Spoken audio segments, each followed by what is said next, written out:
Yang gua selalu soroti dari ya pergantian pelatih di Liga 1 adalah gue sih selalu mempertanyakan sebetulnya ini timnya emang semua tim pengen juara apa gimana gitu. Iya makanya ya kan. Nah, maksudnya kan ya di liga yang bener, yang liga yang ideal lah gitu. Kita ngomongin liga yang ideal.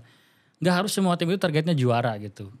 Once you bisa bertahan di papan tengah dengan budget yang lu punya, dengan pemain yang lu punya, itu udah harus achieve lah gitu.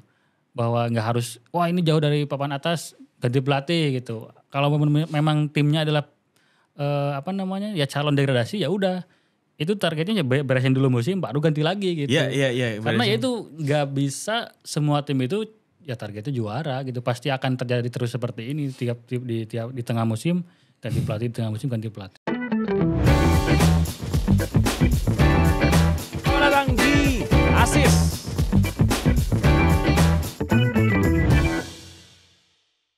Hai outsider, selamat datang kembali di podcast Side to Side Indonesia, tentunya di konten Asis. Bersama gue Alvido dan pandit berlisensi pelatih Adi Sufi.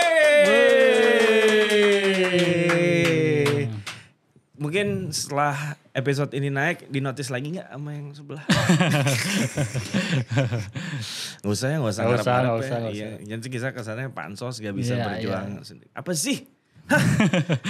Alright, sebelumnya kita udah bahas tentang timnasan dan sebelum kita membahas perkembangan terkini sepak bola tanah air, kita juga mau ngingetin yang suka dengan konten-konten kami, jangan lupa di like, komen, dan subscribe channelnya di Side to Side Indonesia. Dan bagi kalian yang ingin bikin konten podcast seperti kita, bisa langsung ke Studio 36 di kawasan BSD. Kontaknya bisa dilihat di mana ya? Di sini ya. Di sini nih, kontaknya bisa lihat di sini. Oke, langsung kita mulai pembahasan seru kita di segmen Gocek. Ya kemarin udah bahas episode tentang timnasan. Nah sekarang yang gak kalah menarik, akhirnya Liga 1 main lagi setelah libur hampir 2 bulan ya. 2 bulan. Sebulan setengah lah. Ya kurang lebih hampir 2 bulan. Ada klub yang emang libur total, ada klub yang emang latihan, ada klub yang melakukan serangkaian laga uji coba, ada ya termasuk salah satu lawan Suwon kemarin. Yep. Dan yang pertama kita akan bahas banyaknya tim Liga 1 yang pindah home base, pindah kandang. Karena mungkin beberapa stadion awal harus dimasuk list renovasi dari PUPR. Itu kan memang imbas dari komitmen pemerintah setelah kejadian Kanjuruhan. Bahwa stadion harus direnovasi demi ada standar yang safety and security-nya emang. Safety and security-nya biar gak ada kejadian terulang lagi. Dan Stadion Kapten Iwayan Dipta di Bali jadi venue kandang alternatif favorit klub Liga 1. Selain ada Bali United sebagai tim tuan rumahnya itu sendiri. Dan yang benar-benar punya Stadion Kapten Iwayan Dipta. Sebelumnya juga udah ada Arema yang sejak awal musim yang harus terusir dari Malang dan memilih main di Bali di Stadion Kapten Iwayan Dipta. Ada juga Persikabo 1973 yang pakai stadion ini sampai akhir musim. Dan juga Persija di beberapa laga kandang. Ini jadinya kalau kalahan terus timnya enak dicenginnya gitu. Kalian mau libur apa? Kalian mau liburan apa main bola gitu kan.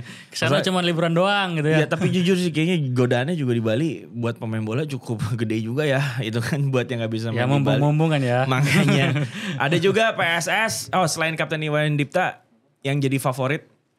Juga ada juga di daerah Jateng DIY. Yang dimana memang sebelumnya itu kawasan ini jadi tempat favorit juga untuk menggelar laga-laga usiran. Ada PSS yang terusir dari Maguwoharjo terus pindah ke Manahan Solo. Terus ada juga Stadion Sultan Agung Bantul. Sebenarnya yang lebih dekat secara geografis bisa dipakai sama PSS tapi lebih milih pakai di Manahan. Terus Sultan Agung akhirnya jadi alternatif buat kandangnya Rans yang awalnya main di Maguwoharjo. Dan Barito Putra yang menghadapi Persib Bandung. Dan ya gimana dengan terusirnya para tim dari kandangnya sendiri untuk main di daerah yang bukan kandang sendiri. Rasa-rasanya sih menurut gue udah bukan hal yang aneh ya, karena ini mereka juga udah sering ngelakuin hal itu ketika terusir dari kandang. Kita ingat bagaimana Persib harus main ke Bogor waktu itu. Persija juga udah bukan sekali 2 kali. Dan kita sempat ada fase bubble match itu kan. Bubble match itu ya. Gimana lo ngelihatnya bahwa tim harus main jauh dari kandang, kemudian itu punya konsekuensi harus tanpa penonton, dimana dalam beberapa musim terakhir yang nggak lama kita juga harusnya pemain udah biasa ya main kayak gitu ya. Ya kalau gue sih ini kayaknya nggak akan terlalu berpengaruh ke peta persaingan yang udah ada sekarang. Karena itu tadi benar bahwa belakangan itu, dan ini juga sempat ada keluhan dari beberapa klub bahwa secara kehadiran supporter ke stadion itu berkurang, sangat menurun lah dibandingkan musim-musim sebelum Covid ya. Kalau setelah Covid kan ya masih ada penyesuaian, tapi setelah sekarang ibaratnya ya sepak bola udah mulai kembali normal gitu ya. Ya orang-orang kayak udah lebih terbiasa nonton di TV sih. Betul. Karena kan di awal musim tuh sempat cuma pembatasan kan. Pembatasan cuman ya maksimal 80% atau 60% waktu itu. Sampai akhirnya ditambah ya karena untuk uji coba setelah ya tragedi lah dulu waktu di awal musim. Nah cuman mungkin secara behaviornya sebetulnya supporter klub ini udah agak nyaman gitu, lebih nyaman nonton di TV ya. Selain ya ada alasan bahwa ada risiko, ternyata dulu pernah ada insiden di Kanjuruhan. Ini yang mungkin karena ini secara data dari penayangan, gue sempat cek justru musim ini tuh secara penayangan di TV itu lagi tinggi. Berarti lebih banyak orang yang nonton di TV daripada ke gitu, stadion. Dan mungkin ya orang-orang juga ya udah bukan bosan ya, tapi lebih ke ya udah mungkin sepak bola Indonesia masih ya belum ada sesuatu yang untuk menarik ditonton lagi sih ya, kecuali memang benar die hard fans gitu ya. Kalau sebelumnya mungkin ada yang hanya sebatas ya turis gitu ya, hanya yang sebatas ikut-ikutan nonton ke stadion. Kalau sekarang nggak, banyak ya kelompok-kelompok supporter yang ya beneran mereka ke stadion sih ya, kecuali die hard fans gitu. Cuman itu tadi karena ada pergeseran dari dulu Covid, terus ada pembatasan. Ya support juga ada beberapa kelompok supporter yang melakukan boykot juga kan.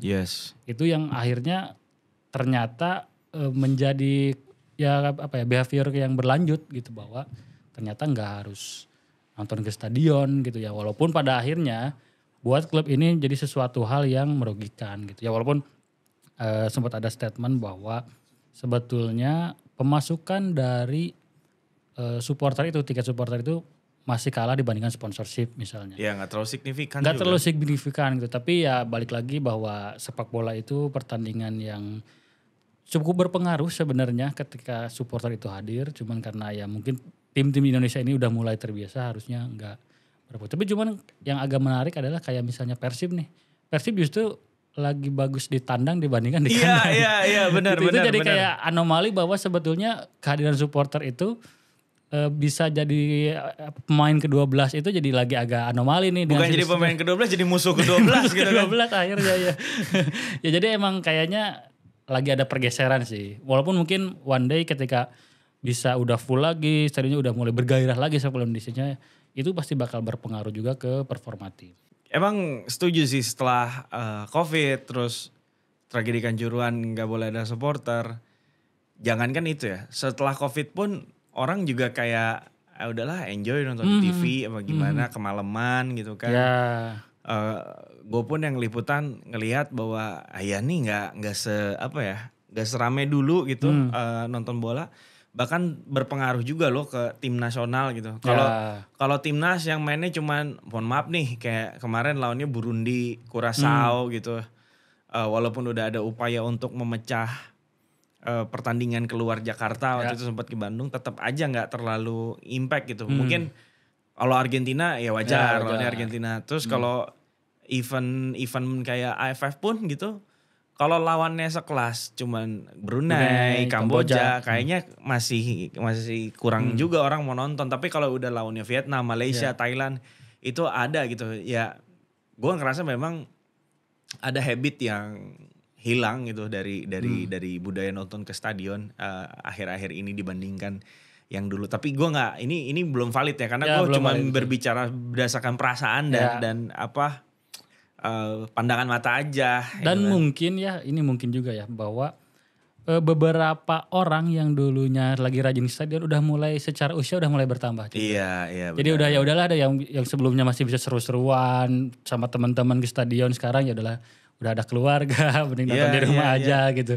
Ya mungkin Gen Z belum menemukan asiknya nonton langsung ke stadion tuh kayak apa, cara asiknya orang milenial atau baby boomers dulu belum tentu masuk ke cara asiknya Gen Z sekarang untuk nonton bola. Dan ya sebenarnya perlu juga sih, entah itu dari klubnya atau dari fanbase-nya ya bikin kaderisasi itu sendiri gitu kan. Ya karena secara ya ini sekali lagi cuman opini pribadi ya, karena secara generasi sekarang itu lebih suka main game bola dibandingkan main sepak bolanya langsung. Benar. Karena ada handphone, karena ada konsol lah gitu yang bisa dimainkan dimanapun dan kapanpun gitu. Sementara kita zaman dulu kita masih ya usia muda itu lagi senang-senangnya main bola. Karena kita susah buat jadi pemain bola, akhirnya pelampiasannya jadi penonton sepak bola gitu langsung di stadion gitu. Itu yang mungkin jadi ada pergeseran, ada situasi di mana ada COVID, ada situasi ada insiden yang bikin membuat akhirnya behavior ini ditambah ya karakter Gen Z-nya yang enggak terlalu suka untuk ya berkumpul, bergelombol banyak-banyak gitu untuk khususnya nonton sepak bola gitu. Gue sepakat sih, karena memang itu faktanya seperti itu. Orang ya nggak usah jauh-jauh deh. Gue pribadi gitu. Nonton dulu waktu kecil lihat TV itu walaupun ini kan gue fans Inter lawannya cuman sekedar Lecce atau Udinese, kita masih mantengin 90 menit nonton gitu. Tapi sekarang dengan ada gadget highlight cepat naik. Ya elah kalau lawannya cuman Empoli gitu lihat aja highlight. Tapi kalau big match lawannya Juve gitu kan baru nonton gitu kan. Dan mungkin itu terjadi juga di bola Indonesia gitu. Kalau mohon maaf nih, kalau Persib lawannya tim yang memang secara rate kurang bagus gitu, ya udahlah nanti aja lihat ininya highlightnya gitu kan. Tapi walaupun kan kalau jam bola di Indonesia ditopang emang jamnya jam prime time jam 17. Tapi itulah dari perspektif penonton dan supporters. Tapi kalau dari sisi klub pindah-pindah kandang, ini kan hal yang udah mereka lakukan sering kali biasa gitu kan. Dan bahkan hasilnya pun di pekan ke-25 masih cukup seru ya. Kayak PSS away masih menang. Justru apa ya, nggak ada jaminan juga ya dengan kayak gitu ya. Bukan Persija pun kalah akhirnya harus main di Bali sebagai kandang lawan Madura United. Gua rasa sih bukan karena faktor mereka nggak itu. Ya gitu jadi kalau ngomongin soal kompetitif di liga, perpindahan stadion ini memang nggak terlalu berpengaruh karena secara kualitas pun kayak misalnya tadi Persija kalah ya, karena Persija pun sekarang memang lagi nggak bagus juga sebetulnya gitu, lagi ada problem di tim mereka gitu, termasuk ya Bayangkara dan lain-lain gitu. Bahwa ya ini perpindahan ini hanya sebatas ya perpindahan match pertandingannya aja gitu, nggak mengubah peta kompetisi atau kekuatan tim di sisa musim ini sih. Ya buktinya Borneo juga main di Balikpapan kan Bang ya? Yes. Ya Borneo juga main di Balikpapan ya, kalau masih menangan aja gitu kan. Jadi nggak terlalu signifikan sih perubahan kandang. Cuman yang perlu di highlight adalah memilih banyaknya Bali itu sebagai tim yang harus musafir, lebih banyaknya milih Bali dan Jawa Tengah. Gua rasa sih emang mungkin satu, gue gak tahu harga sewanya mungkin bisa kasih murah. Terus kenapa Jawa Tengah dan Bali, ya mungkin alternatif penerbangan yang begitu banyak ke daerah itu sehingga memang secara cost juga gak begitu. Ya betul, karena kalau kita ngomongin away dan itu ngomongin persiapan dalam satu musim kan itu jadi persiapan tersendiri lah ketika ngomongin away gitu. Apalagi kalau misalnya gue sempat ada dengar gitu ya bahwa PSM yang sekarang kenapa jadi agak kesulitan keuangan itu karena ada tambahan away ke luar negeri. Karena harus main di AFC Cup. Sementara ibaratnya ya oke, mereka punya budget untuk satu musim, ketika liga berjalan ya musim lalu bisa jadi juara nih. Nah sementara secara budget misalnya mungkin untuk sekarang jadi nambah. Nah sementara pemasukannya belum tentu nambah juga. Gitu. Itu yang akhirnya berpengaruh bahwa oke, kita ada away, kita harus menghemat kos sekian. Akhirnya kalau sekarang akhirnya ada pemilihan stadion-stadion yang sekiranya bisa menghemat dana untuk away, itu pasti bakal jadi pilihan. Jadi opsi ya untuk hemat.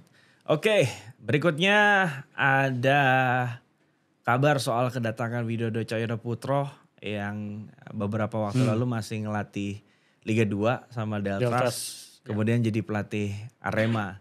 Nah ini Arema itu salah 2 dari tim Liga 1 yang udah 2 kali ganti pelatih bersama Persebaya di fase pertama itu ada Joko Susilo yang didaftarkan sebagai pelatih tapi coachnya itu ya si Putu Gede. Terus ganti sama bapaknya Valente dan sekarang ganti jadi Widodo Cahyaputro. Nah, sebenarnya bagi Widodo Cahyaputro tuh ini bukan pertama kalinya di tahun ini dia ngelatih tim Liga 1 karena sebelumnya pernah ngelatih Bayangkara FC gitu kan.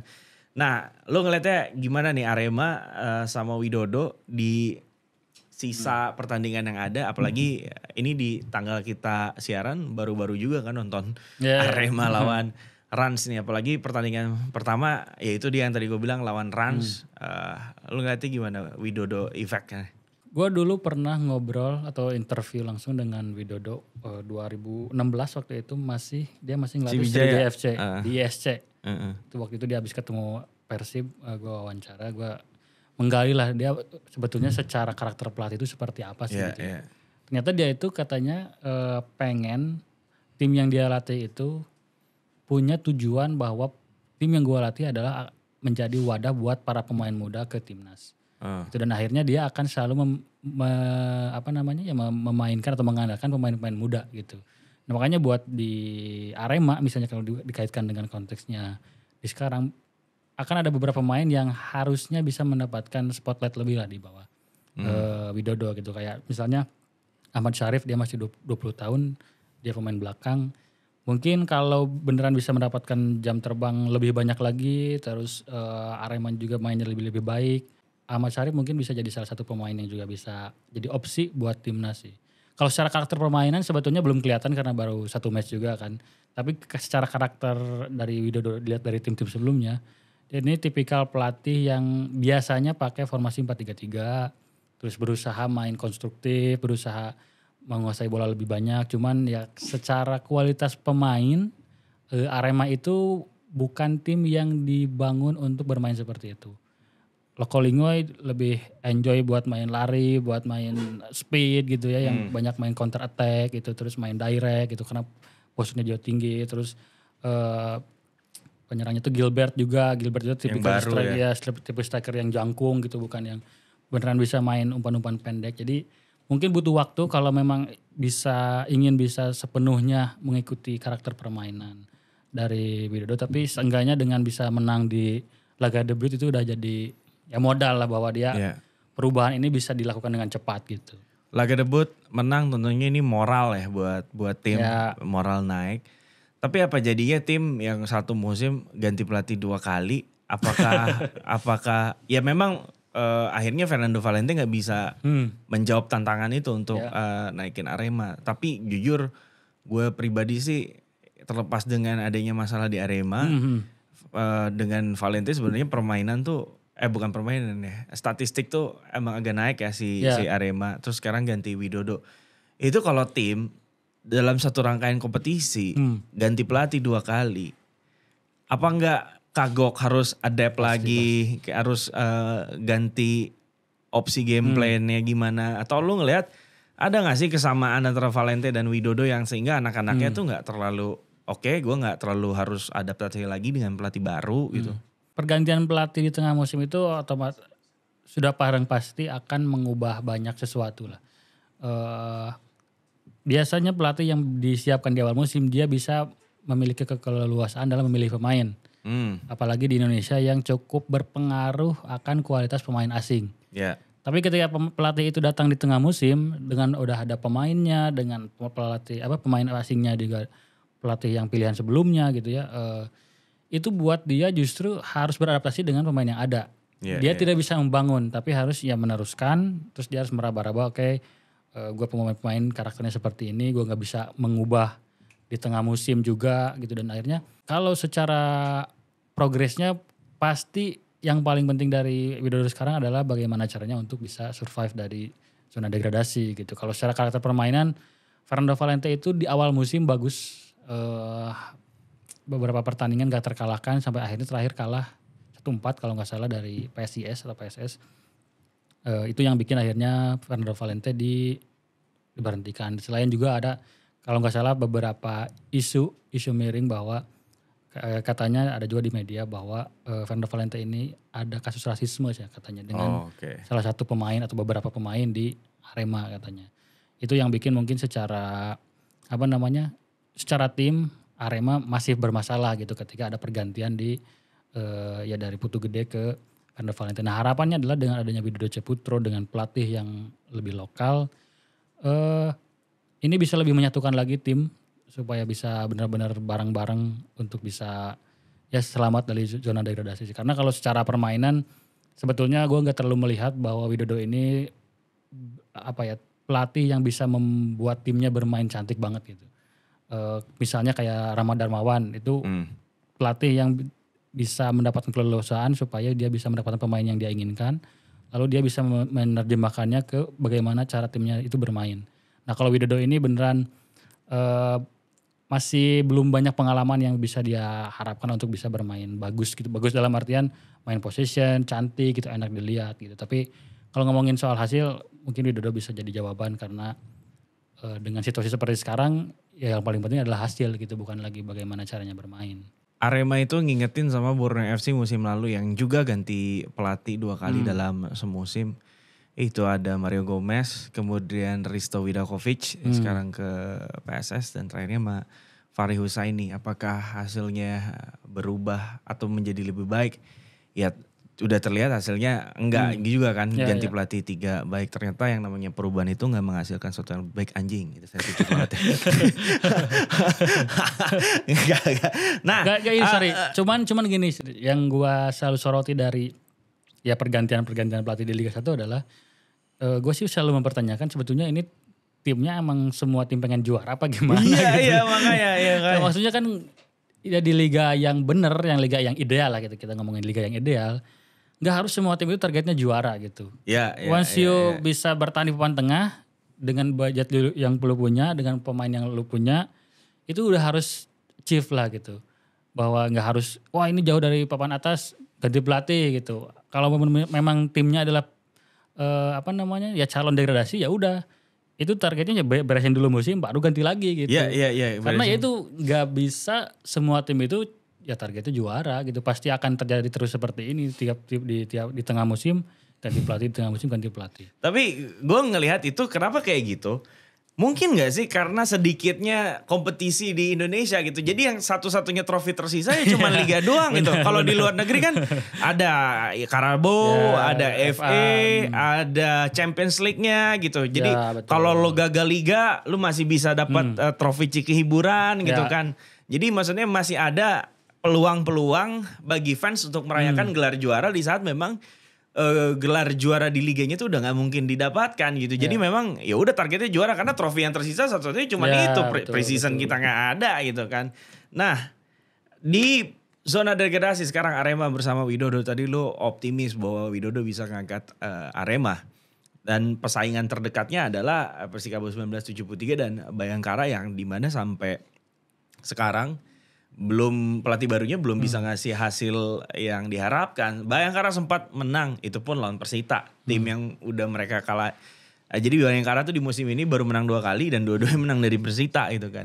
Persikabo 1973 lagi, ya gue tahu sempat ada kendala di masalah persiapan mereka ketika kompetisi diliburkan. Bahkan gue sempat ngechat, ini iya ada latihan gak gitu kan. Belum pada kumpul, buset yang lainnya udah latihan, ini masih pada libur gitu kan. Nah jadi gimana lihat peta persaingan zona degradasi, terutama ya bottom 2 ini, Persikabo 1973 dan Bayangkara FC yang gue rasa dibandingkan Persikabo 1973, Bayangkara FC ini lebih niat di transfer window kedua dengan datengin banyak pemain. Witan tuh, Osvaldo. Hampir 11 pemain lebih kan? Iya. Dibandingkan zona papan atas yang sebetulnya udah agak kebaca, sebetulnya yang di papan bawah lebih menggeliat ya emang. Jadi ketika Bayangkara bisa mendatangkan lebih dari 11 pemain, Mario Gomez juga bergabung sebelum transfer window dibuka di tengah musim. Ya harapannya kan memang Bayangkara ini bisa step up lah dari papan bawah. Cuman memang agak berat karena waktu itu di pertengahan musim dengan jumlah pertandingan yang baru 17 pertandingan waktu itu, mereka baru mengumpulkan 10 poin kalau nggak salah. Iya. Cuman 10 poin dari 17 pertandingan. Nah, sampai sekarang di pekan 25 cuma 15 poin. Dan sebetulnya secara rekor Mario Gomez ini sempat gak terkalahkan di awal-awal. Tapi draw semua. Sampai akhirnya menang. Dan jadi 8 pertandingan tuh 4 draw kalau nggak salah. Terus menang dan akhirnya baru kalah 2 kali di 2 pertandingan terakhir gitu. Jadi agak berat sebetulnya buat Bayangkara bisa survive. Karena kalau jadi gue sempat bikin analisis lah, bikin riset kecil-kecilan. Sebetulnya berapa poin sih yang harus bisa diraih oleh satu tim untuk bisa menempati peringkat 15. Yang artinya itu zona aman untuk lolos dari degradasi ya. Nah ternyata dari 2017 sampai 2023 rata-ratanya itu 39 poin. Nah Bayangkara waktu itu dengan 10 poin harus sampai 39, berarti harus menang di sekitar 10 sampai 12 pertandingan tersisa. Dengan tim lain juga belum terpleset gitu. Itu udah agak berat. Nah, apalagi dengan situasi sekarang 15 poin terus 9 pertandingan tersisa gitu. Ini udah semakin berkurang nih nyawanya nih. Terus dari segi jumlah kekalahan dari 5 musim terakhir Liga 1, rata-rata tim peringkat 15 itu maksimal kalahnya itu 17 kali. Paling sedikit 12 kali. Bayangkara sekarang udah kalah 14 kali. Udah lebih. 14 kali. Jadi udah nyawanya itu tinggal 2 atau 3 kali kalah lagi. Kalau 2 atau 3 kali kalah lagi ya itu udah dapat dipastikan Bayangkara gak selamat. Kalau Persikabo secara hitung-hitungan dan secara historikal dari Liga 1 sebetulnya masih ada kans. Cuman setelah ganti Kaji Santoso masih agak berat juga. Iya jadi pergantiannya nggak ngasih impact apapun ya. Walau terutama Bayangkara FC. Karena gue udah dapet info. Mungkin salahnya juga Bayangkara ketika ngedepak Widodo. Dia nggak segera dapetin pelatih definitif ya nggak sih? Dia masih pakai si asistennya si Agus itu dengan mendaftarkan Emerald Abu sebagai pelatih kepala. Mohon maaf. Tapi harusnya setelah dia ngedepak Widodo, ya harusnya kan langsung cepetin datangin pelatih baru dan akhirnya baru datangin Mario Gomez itu menjelang transfer window putaran kedua. Kandidatnya pada saat itu yang gue dapet info, Bayangkara tuh setelah tahu bahwa posisi timnya gak aman-aman aja di papan bawah, kemudian menjelang transfer kedua tuh mereka baru bergerak dan memang udah nyiapin sekian dana segar emang untuk memperbaiki tim ini. Dimulai dari pelatih dulu, dimulai dari pelatih. Selain Mario Gomez pada saat itu kandidatnya ada Milo Mirsesliha yang sekarang ke Persis. Pada saat itu Milo masih terikat kontrak sama klubnya yang di Maladewa. Nah sama Luis Mia. Nah Luis Mia ini gak jadi kalau gak salah karena dia masih ada rasa nggak enakan. Dia bilang saya kan cabutnya pamit mau pulang. Tapi kalau misalnya saya datang lagi terus ngelatih tim baru, ini buruk buat saya gitu kan. Ini buruk buat saya. Ya udah. Akhirnya emang ada Gomez atau si Luis Mia dan Milo itu mana yang peringkat prioritas utamanya gue nggak tahu. Tapi dia cuma sebutin 3 itu doang yang jadi kandidat pelatih utama dan memang tidak ada nama pelatih lokal. Tapi Tapi ya memang gue ngeliatnya lu kenapa gak ngelakuin itu sebelum ini sih gitu. So memang pelatih baru dalam hal ini Gomez udah punya udah punya waktu yang cukup banyak untuk lebih kenal lagi skuadnya ya kan sih. Terus sampai akhirnya lu masuk Raja Nainggolan dan lain-lain ya ini kan gue ngeliatnya kayak memang ya gue belum nanya lagi sih ke Gomez tapi dia sih ngerasa memang realistis bahwa ini sangat berat banget untuk ngangkat Bayangkara. Terus Persikabo 73 lagi. Dimana memang wah ini kalau di awal musim ini ngelihat rekrutannya ya udah waduh ini bisa selamatnya udah satu mukjizat gitu kan ya. Dan gue ngelihat rekrutan asingnya pun nih rekrutan asing minim budget juga gitu kan. Ya bukannya berarti pemain murah nggak bagus gitu kan. Tapi kan maksudnya lu kalau mau ada rupa ada harga gitu. Kalau lu spend budget yang lebih berarti ya lo kan dapat pemain yang berarti juga gitu. Ya gimana nggak pusing Aidil Syahrin waktu itu Pak Sampai akhirnya datengin Aji Santoso. Kita tahu Aji Santoso dengan reputasinya yang cabut dari Persebaya. Sebenarnya Aji tuh meninggalkan Persebaya tuh bukan dengan bukan dengan reputasi yang buruk gitu. Terus dulu pindah ke tim ini dan harus nyelamatin ya susah banget sih. Nah yang sebetulnya agak menarik juga adalah Bayangkara FC itu sebetulnya kan tim yang kalau dilihat dari musim-musim sebelumnya itu cukup konsisten di papan atas. Baru musim ini mereka beneran anjlok dan anjlok itu anjloknya gitu. Di beneran di jurung kunci gitu. Kalau sebelumnya tuh mereka salah satu kandidat juara ya bahkan nggak lepas dari 5 besar lah. Bayangkara itu zaman Paul Munster, zaman Simon McManamy gitu. Bayangkara itu salah satu tim yang pemainnya pada bagus, pemain aslinya bagus-bagus, mainnya juga lumayan bagus gitu.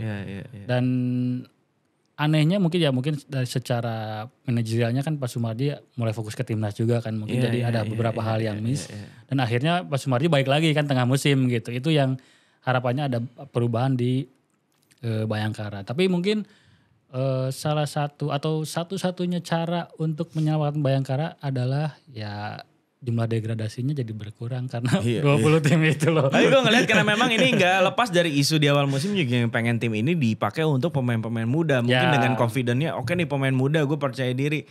Sehingga pemain-pemain pengalaman tuh sempat dilepas kayak Putu Gede, yang lain-lain gitu kan dilepas. Soalnya ini bisalah tanpa pemain senior. Ternyata kan anak muda juga masih butuh bimbingan dari para seniornya gitu. Terus nah Bayangkara juga di putaran kedua datangin si Junior Brandao dari Madura United. Itu sempat perform beberapa match tapi lawan Persebaya dia absen. Kemudian tadi juga sempat gak berkutik, gak bikin apa-apa. Dan dia sekarang masih ada di persaingan top skor Junior Brandao bareng Gustavo Almeida yang juga udah pindah tim dari Arema ke Persija. Tapi di Persija masih 0 ya golnya. 0 gol ya. Terus ada David Da Silva udah 14 gol. Ya Junior Brandao ngekor Almeida bareng Da Silva. Ada Alex Martins nih top 5-nya bahkan termasuk Ciro Alves. 12 gol itu Brazil semuanya. Dan bisa gak mereka ngejar perolehan gol dari Mateus Pato. Yang Brazil juga udah main di Liga China. 25 gol kemarin yang jadi top skor musim lalu. Lu ngeliatnya dengan sisa sekitar mungkin 10-an, 11 ini ya? 9 pertandingan. Di reguler ya? Tuh lu gimana bisa persaingan di top skor? Gua tuh sempat expect ketika Gustavo Almeida pindah ke Persija. Gustavo Almeida itu bakal gacor lah. Karena kalau lihat gol-golnya di Arema itu kebanyakan penalti kan.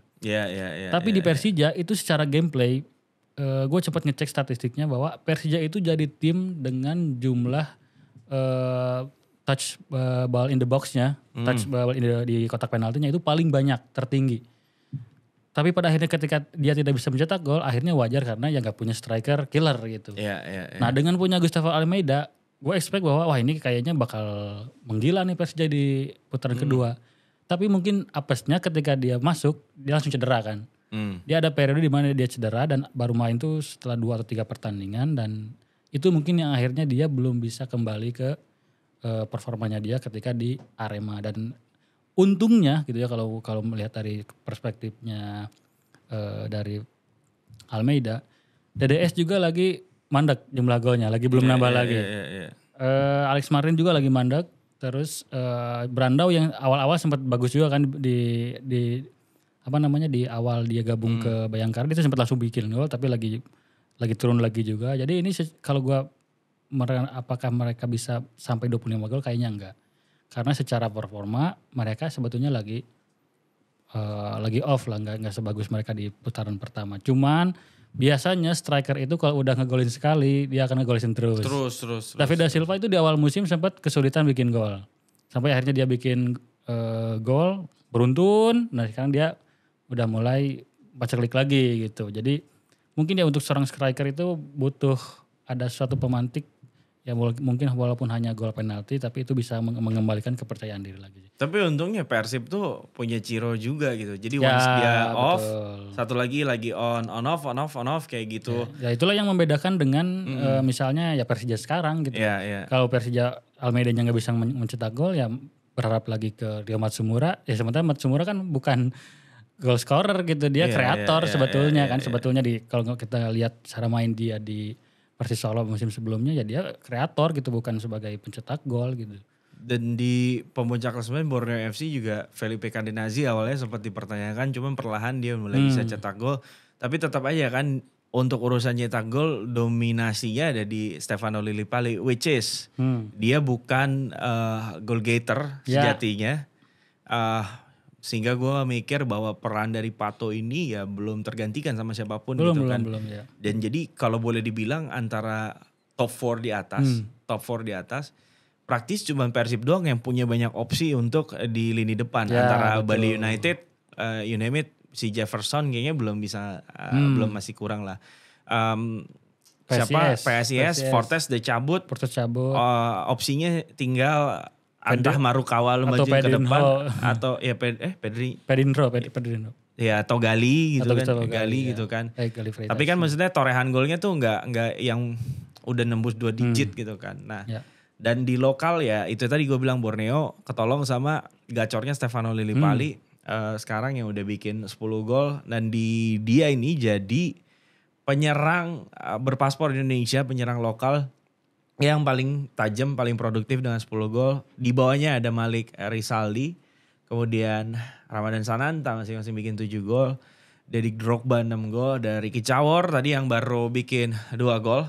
Ricky Cawor baru bikin 2 gol. Dan ya lu gimana ngelihat persaingan tentang pencetak gol lokal ini dan gua rasa ya ini kayaknya udah pasti jadi milik Lillipali gak sih gitu kan yang bisa bersaing di atas. Karena Spasojevic juga nggak dikasih banyak kesempatan main tahun ini sama Teko. Ya karena kan secara usia Lillipali sekarang udah 37 kalau nggak salah, 36-37 kalau nggak salah. Jadi emang menit bermainnya juga udah nggak sebanyak dia. Spasojevic.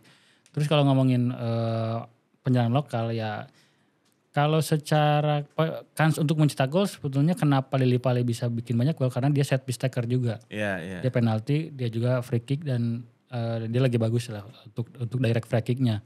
Sementara untuk pemain lain, Malik Rizaldi dia baru naik itu setelah Brando cabut. Dia baru tuh muncul untuk bisa jadi opsi lah gitu. Cuman ya Malik Rizaldi kan pemain yang ibaratnya yang bukan secara konsisten dia tiap musim mencetak banyak gol. Jadi baru kali ini dia bisa mencetak gol hampir 10 gol gitu. Terus kalau pemain lain sebetulnya kayak Ramadan Sananta beberapa kali dia itu kenapa golnya sedikit karena di Persis itu dia harus sempat bersaing sama Fernando Rodriguez dan Roni. Ada 2 striker asing di sana dan akhirnya Ramadan Sananta yang agak dikorbankan sama Leonardo Medina waktu itu dengan main ke posisi sayap sebetulnya.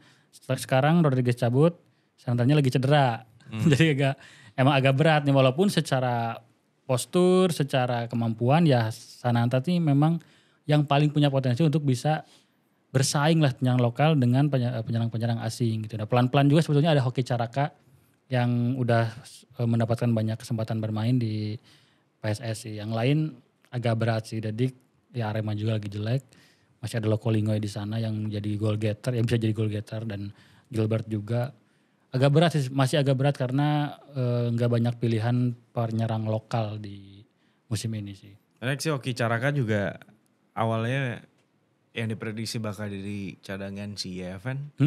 Malah Yevennya yang jadi cadangan dia dan mainin Hoki Caraka tuh kenyataannya jadi bukan hanya sekedar daftarin nama Hoki di line up hanya untuk menuhin slot pemain 2-3 tapi memang dia deserve untuk masuk squad utamanya Sleman dan tadi juga main cukup bagus sih. Bikin gol juga. Hoki Caraka ya kan. Kalau Hoki ini sebenarnya yang unik dari Hoki adalah nggak banyak penyerang kita termasuk penyerang asing yang rajin bikin pressing lah. Maksudnya berani gak capek gitu untuk kejar-kejar pemain di depan gitu. Untuk agresif gitu di depan ketika dia harus jadi pemain bertahan pertama ketika gak menguasai bola gitu. Kebanyakan striker-striker asing kita itu ya tipikalnya yang nomor 9 banget. Yang lambat, yang nunggu dapat bola dan dia beneran disuplai lah. Tapi kalau Hoki Caraka ini tipikal yang dia mau cari bola, dia yang mau kejar-kejar bola. Kalau di bahasa ininya tuh work rate itu tinggi gitu. Dia mau banget untuk dapat bola gitu. Tipe kali ya merasa Sananta ya.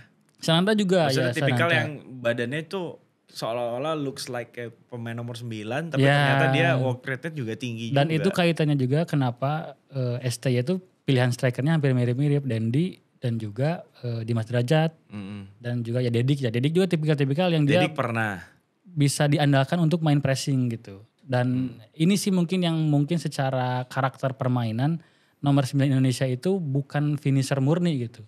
Tapi lebih ke work rate-nya yang bagus, dia stamina-nya lumayan oke, punya kecepatan, itu yang diharapkan dari penyerang-penyerang lokal. Sementara kalau penyerang asing itu udah kualitas finishing kan yang dilihatnya gitu. Jadi itu yang mungkin jadi salah satu PR, tapi ya salah satu sisi positifnya juga di penyerang lokal kita.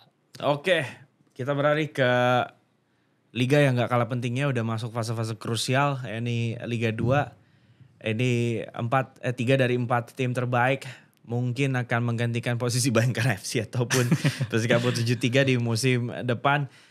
PSBS Biak jadi satu-satunya tim semifinalis yang menggunakan pemain naturalisasi. Bahkan dia punya 5. Di dalamnya ada Beto, ada Dutra, ada Fabiano Beltram, Mamadou Hadibari. Mungkin belum begitu familiar buat yang dengerin, tapi memang ini cukup eksis juga di Liga 2. Osa Saha punya label timnas. Terus ya gue ngelihat bahwa PSBS ini bisa jadi salah satu kandidat juga untuk promosi. Karena memang di awal musim juga cukup niat untuk rekrut pemainnya. Ya. Apa yang pernah diceritain Sahar sebelumnya, dia juga ditawarin untuk ke PSBS Biak. Artinya memang tim ini punya, dalam tanda kutip bukan arti yang sebenarnya, punya unlimited dana buat rekrut pemain yang menurut dia bisa ngekarbit tim PSBS ke atas. Apalagi mungkin secara motivasi, pengen banget ada sepak bola di Papua lagi. PSBS Biak naik. Timur ya? Di timur, dan game pertama bukan hal yang mudah karena yang dia lawan adalah Persiraja. Dia harus away ke Langsa. Ini banyak yang salah. Jadi Biak away terpanjang gitu kan. Away terjauh. Jadi bikin titiknya tuh di Biak, terus ke Langsa gitu kan. Padahal enggak gitu. Padahal Langsa tuh lu bisa turun di Medan dan itu lebih dekat 3 jam ke Medan dibanding dari Banda Aceh. Dan PSBS Biak tuh kan pakainya akhirnya Jayapura. Jadi dia gak harus start dari Biak dong. Dia dari Jayapura penerbangan lebih banyak gitu kan. Tapi apapun itu memang ini away yang cukup jauh gitu kan.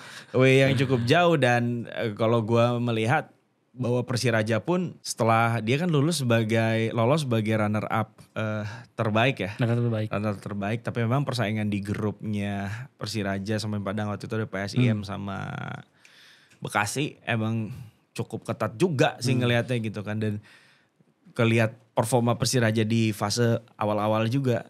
Tapi memang tim ini cukup menjanjikan ngelihat, karena memang pemain-pemain gaeknya ini semacam David Lali, Ferdinand Sinaga, Andik, itu bukan pemain gaek yang sekadar didatangin buat jadi mentor, tapi memang masih apa ya, kalau gue ngeliat berapa kali gue siaran emang ini emang jadi andalan banget gitu. Dan kelihatan emang levelnya tuh di atas Liga 2, di atas pemain rata-rata Liga 2. Tapi ya maksudnya kalau Liga 1 udah turun dikit gitu kan. Kalau mereka, akhirnya kan terbukti kan Ferdinand Sinaga dalam beberapa momen krusial jadi penyelamat. Belum lagi dia punya Nur Hidayat. Pengalaman kan pada akhirnya kan ngomong. Iya, pengalaman. Kalau gue sih ngelihat PSBS Biak dan Persiraja ini cukup kuat sih untuk promosi. Tapi mereka harus ketemu dulu nih di semifinal.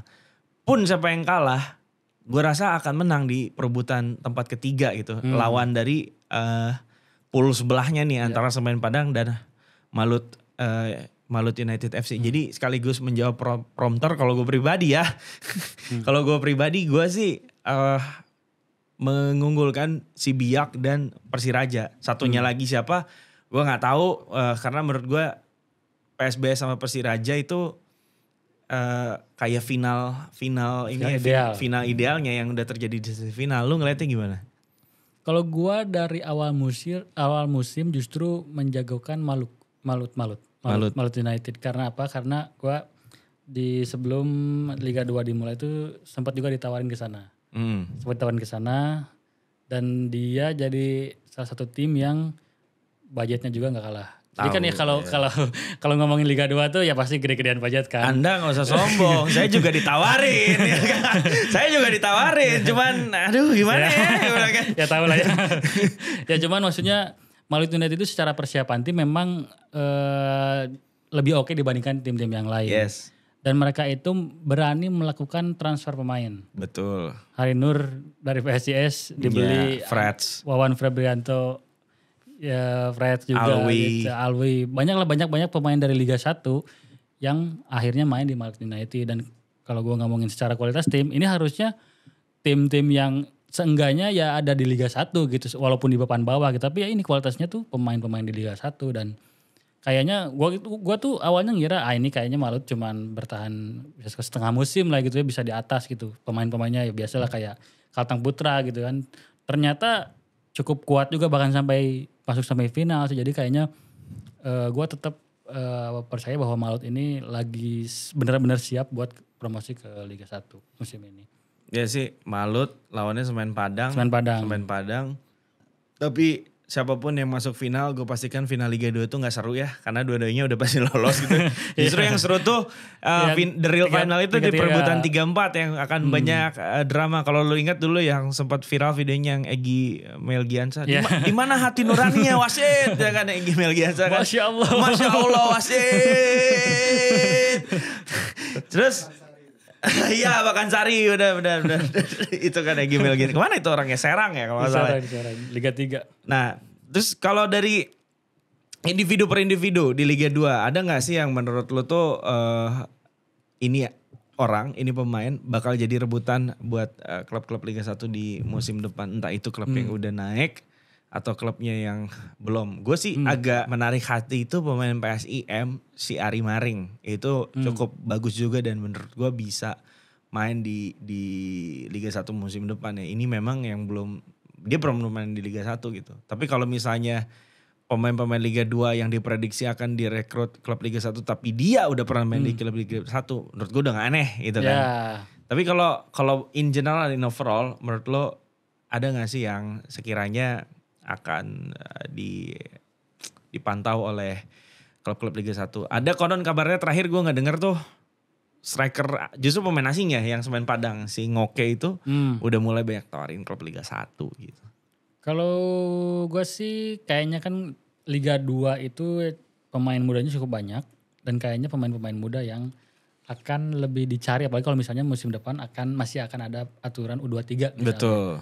Dan gue tuh kayak ngelihat Ramai Rumakik di Persipura tuh jadi kayak semacam wasted talent gitu. Kalau main di Liga 2 gitu. Karena sementara kita sempat ngelihat Ramai Rumakik sekeren itu gitu. Di Dewa sempat kan. Ya. Gue kalau tahu gajinya miris deh yang Makanya gue berharap ya Ramai Rumakik itu salah satu pemain yang menurut gue sempat ngelihat ini pemain potensial banget. Ya walaupun secara gaya permainnya masih ya permainan khas timur yang natural gitu ya, yang bukan bentukan bentukan dari ya pelatihan yang proper gitu. Tapi ya justru itulah gitu, ada banyak dari sekian banyak pemain bertalenta di Papua, Ramai Rumakik tuh harusnya masih bisa survive sih di Liga 1 gitu. Dan kemarin ya jadi kalau nggak salah sempat jadi salah satu pemain yang rajin bikin gol juga, 4 gol apa 5 gol gitu. Iya benar, sering main jadi andalan gitu. Juga. Andalannya walaupun akhirnya Persipuranya nggak bisa terlalu bersaing gitu ya. Karena secara tim pun memang Persipura bukan untuk bisa promosi lagi kan. Iya benar. Gitu sih kalau ya kayaknya Ramai Rumakik. Siapa lagi ya? Nggak banyak juga sih kayaknya yang nama-nama yang gue langsung ingat di Liga 2. Iya. Kalau Ramai itu sebenarnya di putaran kedua kan sempat ditawarin ke Biak. Tapi akhirnya deal tidak terjadi dan dia bertahan di Persipura. Harusnya Ramai itu mulai berani kayak Todd Ferry gitu keluar main di mana kalau mau ngedevelop dirinya gitu ya. Bukannya berarti lu orang Papua lu nggak main di Persipura lu nggak cinta gitu, tapi gue rasa buat kebaikan karirnya Ramai dia harus lagi dicari challenge. Syukur-syukur bisa keluar negeri meniru apa yang sempat Todd Ferry lakukan, main di Thailand walaupun gak lama atau lu ngikutin deh. Mohon dibantu Kakak Yanto Basna untuk dicarikan klub bagi Ramai Rumakik di Liga Thailand. Karena gue rasa memang dia punya potensi sih. Apalagi dia tuh termasuk rising star yang bersinar di zamannya Sintayong. Ibaratnya dia tuh kayak nothing sebelumnya, orang nggak tahu dia gitu kan. Terus tiba-tiba Coach Shin ngelihat dia dan dikasih kesempatan di timnas senior gitu. Nah tadi itu bahasan kita soal Liga 1 dan Liga 2. So for the next kita akan masuk ke segmen 2. Ini netizen mau apa? Nggak kompak Udah. Netizen mau apa? Di netizen mau apa kali ini kita bakal lihat komen-komen dari para fans di unggahan akun Arema FC terkait dipilihnya Coach Widodo Cahyono Putro sebagai pelatih baru dari Singo Edan. Ada Noval Lufianto, dia bilang kesalahan fatal perekrutan awal sebelum kompetisi dimulai, pelatih rangkap agen. Iya sih, memang banyak sih, nggak aneh. Terus pemain-pemain kelas ayam sayur diboyong dari Liga 2. Tapi impact dari Kanjuran ini memang luar biasa ya. Dan Arema yang harus terusir dari Malang, otomatis dia harus adjust budget lagi dong. Pasti. Artinya untuk memburu pemain-pemain dengan kualitas bagus dan harga yang cukup tinggi, ya dia harus berpikir 2 kali karena ada cost yang harus dia keluarkan gitu kan. Yang gua gak kebayang sih kayak pemain-pemain yang lokal Aremanya gitu, kayak misalnya Dendi Santoso, terus Dendi gitu. Maksudnya dia pasti ada di situasi di mana keluarganya atau orang-orang terdekatnya itu ya mungkin jadi korban gitu. Mungkin dia dekat dengan orang korban yang di tragedi itulah. Sementara dia pun tetap harus melanjutkan hidup gitu, bahwa dia harus melanjutkan karirnya.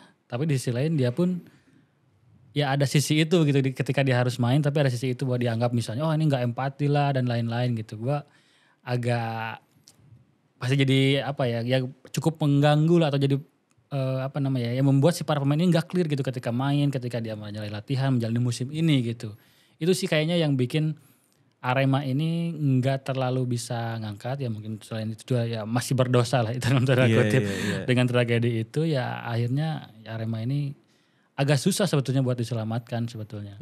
Jadi kalau Dedik sama Dendi stay itu kayaknya harus bersyukur juga dia mau bertahan di Arema, karena sebab pemain kayak Dedik dan Dendi itu pasti aja ada yang nawarin untuk harga yang lebih cocok, harga yang lebih oke, karena kan level mereka udah level yang boleh dikatakan udah level harus cari duit lagi untuk safety di after retirement mereka ya gimana gitu kan. Ada Aditya _94 juga bilang cuma di Arema yang gonta-ganti pelatih, tapi jajaran pelatih di belakangnya nggak ganti-ganti.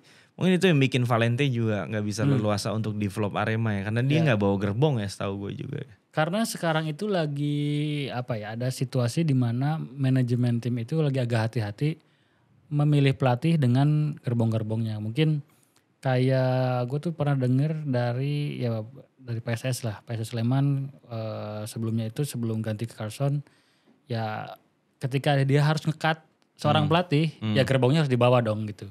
Itu yang akhirnya bikin budget juga lah. Kan ketika memutus kontrak pelatih itu ya ada deal-dealannya lah, harus bayar kompensasi berapa gitu. Jadi ketika apalagi menjalani musim yang udah dipastikan enggak terlalu bagus dan ada kans juga buat ganti lagi pelatih, itu yang kayaknya buat tim-tim seperti itu enggak terlalu memikirkan dalam tanda kutip bahwa si pelatih ini harus diberi keleluasaan gitu. Ya udah meminimalisir budget sebisa mungkin. Iya, budget lagi sih baliknya. Tunjukkan tajimu Coach Widodo, semoga keberuntungan juga berpihak pada kamu Coach, semangat. Ini menarik karena Jawa Timur tuh bukan tempat yang asing buat Widodo. Dia residensinya stay-nya di Gresik, kemarin di Deltras, terus sekarang latih di Malang. Rasa-rasanya sih dia walaupun dia orang Cilacap ya, orang Cilacap Jawa Tengah, tapi kulturnya tuh udah kultur sepak bola Jawa Timuran banget gitu kan. Jadi gue rasa sih dia paham lah akan karakter anak-anaknya yang ada di Arema sekarang. Oke, itu tadi suara netizen soal Widodo Cahyono Putro sebagai pelatih baru Arema di netizen mau apa. Sebelum pamit, kita mau ucapin terima kasih buat Studio 36 di BSD yang udah nyediain tempat keren ini, studio keren ini yang kita pakai podcast hari ini. Jadi buat kalian yang kemarin bertanya-tanya, ini siaran di mana sih? Kita ada di BSD di Studio 36 yang dimana studio ini juga disewain.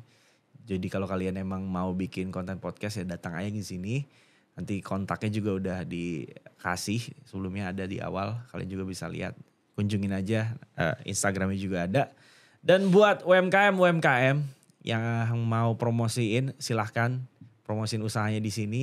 Bisa dengan menghubungi kami juga di nomor yang udah tertera di Instagram. Baiklah, thank you. Atur nuhun Kang. Siap. Terima kasih. Sampai bertemu lagi. Saya Alvino dan ini Ardi Sufi. Ciao.